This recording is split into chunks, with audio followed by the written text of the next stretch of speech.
İnsan günahla mübarizə aparanda bir dənəsi ilə yox, iki dənəsi ilə yox, bir dəfə tutar yox, ciddiyyətlə qərara gəlir ki, mən günah etməyəcəm. Günah etmək olmaz. Bu qərara gəlsə, bax bu özü də ciddi bir qərardır.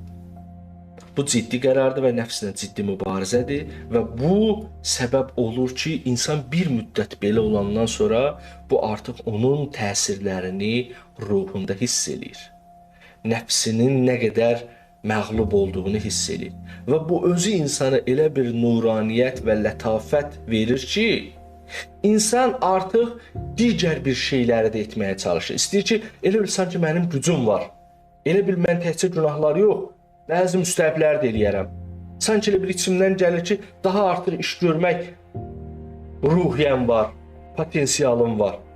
Onları da etdikcə daha artıq gücələ gətirir. Bax, bütün bunların hamısı belə mərhələli şəkildə. Ona görə də alimlər çox gözəl buyururlar ki, ilk öncə təqvadan başlamaq lazımdır. Təqva yəni günahlarla mübarizə.